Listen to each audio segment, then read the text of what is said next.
If you're wondering which weapons are best in Enshrouded after this latest update, then this is the video for you. In this best weapons guide for Enshrouded, we'll review all the current weapon types including the new Greatsword and rank them all from worst to best. This video is now more important than ever with all the changes Enshrouded introduced in Update 7 Wake of the Water, including new weapon scaling, elemental changes, durability adjustments, and more ways to customize your build than ever through weapon passives, gems, and affixes. Before we jump into things, don't forget that we have a video reviewing the top builds for this latest Enshrouded update as well, plus written guides for everything over on our website, that's hacktheminotaur.com, not to mention our legendary chest farming guide, which will help you get all the best weapons in Enshrouded. Links to everything is down below.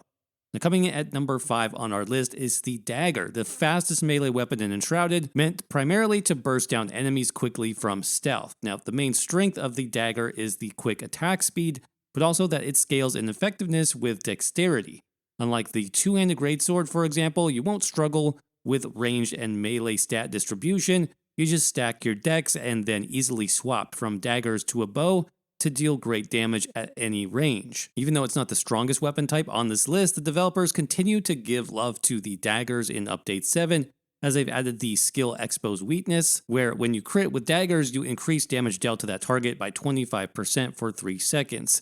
Throw in that with all the poison passives and a poison gem, and you have a unique damage over time build that is incredibly strong and fun to play. Major downside though is the stealth mechanic, which is fairly poorly designed in Enshrouded.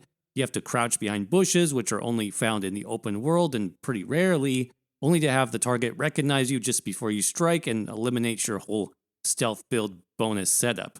There simply is no way to cloak or use spells on demand to become invisible, so you almost never use stealth unless sneaking around in the open world against easy targets that you could kill quickly anyways.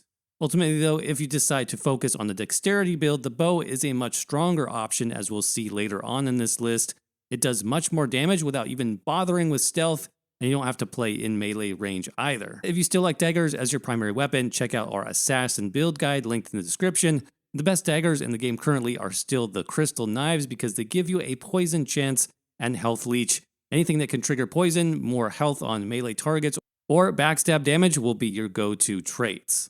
Coming up next at rank 4, we have our best melee weapon, the two-hander, which includes the new Greatsword weapon type introduced in Enshrouded Update 7, including heavy damage, built-in AoE, and 2 new skills. One skill, Titan Edge, gives Greatswords an additional 10% in damage, and no other weapon can stack as many passive bonuses on top of each other to make this weapon type deal massive damage. Two-handers in Enshrouded also have great survivability when you stack health and use the battle heal skill located in the tank tree. With this skill, along with other items like Gemini rings, you can get nearly instant healing to full, and no other build has this amount of built-in damage combined with healing if you use this combo like the Greatsword. There are 2 major disadvantages though, the first being range damage. So unlike the dagger and bow combo, two-handed weapons scale in effectiveness with strength as their primary attribute.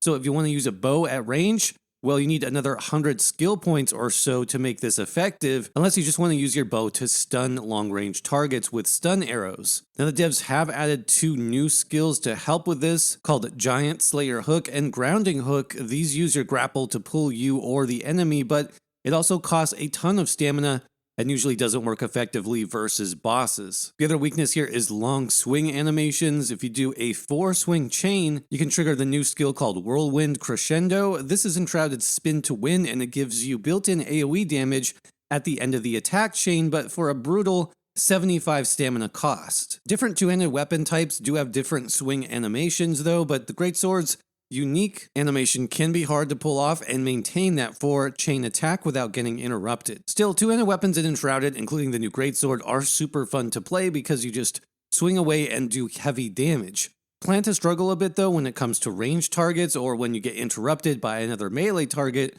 otherwise we'd rank it higher on this list. Now, the best build for using a two-handed weapon is the Enshrouded Barbarian build, which we'll have linked down below, and for that look to get the Champion's Axe for your best two-handed weapon, because it gives you 2 lines of 5% health leech and precise.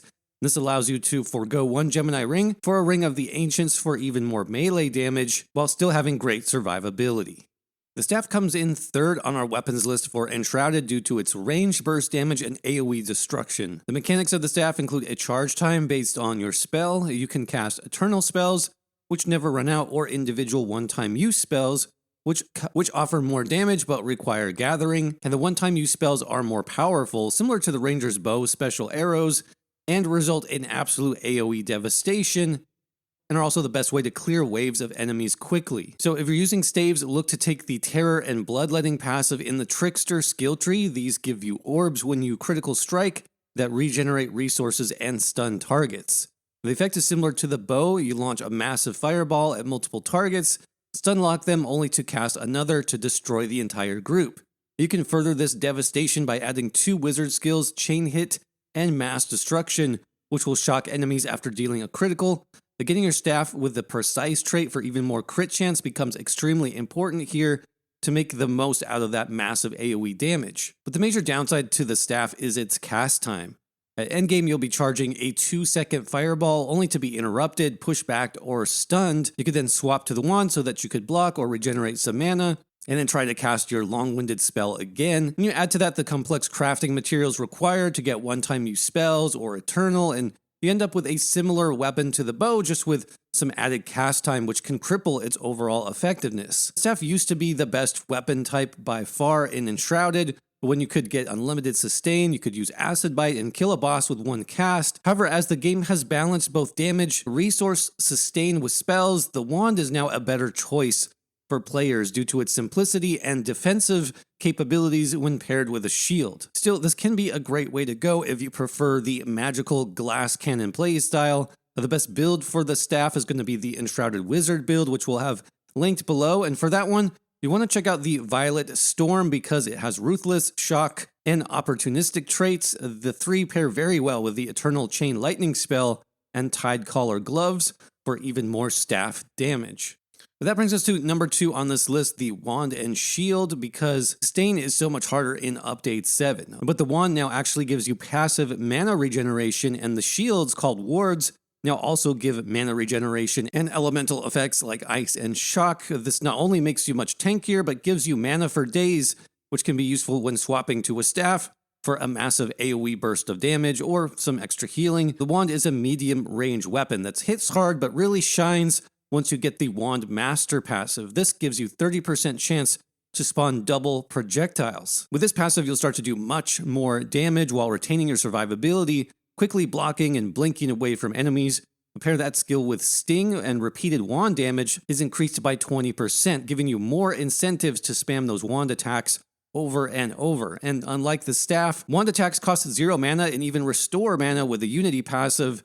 But this alone makes you a massive advantage over the staff because your wand attacks are near instant, restore mana, and cost you 0 mana to use. Now, the main downside for the wand in comparison to the staff, of course, is AoE damage. However, if you have enough skill points, you can still dip into the wizard tree and grab skills like Chain Hit and Mass Destruction. This will chain shock damage on a magic weapon critical. Combine that with a Gem of Storm, and you can do even more AoE damage, striking many targets with a lightning bolt. While this doesn't completely make up for the AoE damage compared to the staff, the wand has everything that you'd want in a weapon: range, damage, sustain, and it's just simple to use. However, even with all that, it still doesn't compare to the power of the bow, so it does still rank second on our list of the best weapons in Enshrouded. The best build for using a wand and shield is the Enshrouded Battle Mage build, which we'll have linked down below as well. And the best combination of gear for the wand is Polymath's Wand and Flaming Gauntlets. That's because Flaming Gauntlets increase your fire damage, while the wand has 3 bonuses of fire damage as well. Flaming Gauntlets are a unique set found in the gold chest at Gateway Outpost Enflame. But that brings us to number 1 on our list for the best weapons in Enshrouded, with the bow. Now, the bow is the best weapon type in Enshrouded by far because nothing offers as much damage and survivability all in one. What makes the bow unique is its high critical dex rating, but also its explosive arrows. Now, in Update 7, players can use Explosive Arrows 3. These give an extra 38 fire damage, which doesn't seem like a lot, but it can multi-shot, meaning you can randomly trigger 3 arrows at once. If that weren't good enough, if you critical strike an enemy, you also stun them for 1 second. Oh, and did I mention Your critical strikes can restore mana as well. And with the bow, you do want to aim for headshots, which are called skill shots in Enshrouded. These give you extra damage via the skill and are usually the heads or hearts of enemies. However, players who aren't skilled shooters can simply auto-target by pressing tab to lock onto enemies and never have to worry about missing. Since you can constantly stun targets, you'll want to pick up backstab damage in the center skill tree and backstab mastery in Survivor. Try to get to the back of the target as much as possible to add another 55% damage on top of your attacks to make your numbers pop off the screen. The major downside to the bow, of course, is to make use of its raw power, you need time to craft special arrows and a lot of skill points. The bow needs to max out at least 2 skill lines to make it work effectively, that being Ranger and Assassin skill trees. You also need a ton of annoying material farming with black powder and iron dust to make the latest and greatest arrows. However, the upside is too good to pass up. You simply sit back, fire off those explosive or stun arrows, and stun lock one or more targets while hitting them from range. You can get blink or emergency blink with high stamina regeneration, and enemies will never even come close to you. Just keep your distance in close quarters and you won't regret using a bow on the highest difficulty level in Enshrouded. Plus, the bow can uniquely take down the fell dragon boss needed to advance to the new Veilwater Basin area. That's because stun arrows can multi-trigger in 3x, fill up the stun bar, and allow you to nuke this boss with backstab damage. No other build can do this quite this effectively. And while this isn't the, quote, final boss, it's the biggest barrier to reaching endgame, and the bow is uniquely suited to melting that dragon when playing solo. And for the best build to use a bow in Enshrouded, that's going to be our Archer build, aka the Ranger. Link for that one is down below. The Drac Whistle Bow is currently the best if you're building for shock damage in Update 7. That's because the devs added a few skills and a unique buff called Soaked to the game. You can apply this debuff to enemies, hurting their resource sustain and allowing for extra weapon perks. Once you apply the Soaked debuff, you can lower resistances to fire, ice, and shock. Specifically, Shock has 2 new weapon traits called Opportunistic and Ruthless, providing even more bonus damage. But those are all the top weapon types in Enshrouded, range from worst to best, as well as some of the best specific weapons and builds to use them.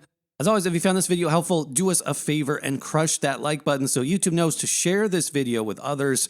Check out the links below for even more Enshrouded content, and why not watch this next Enshrouded video on screen right now? It's great, I promise.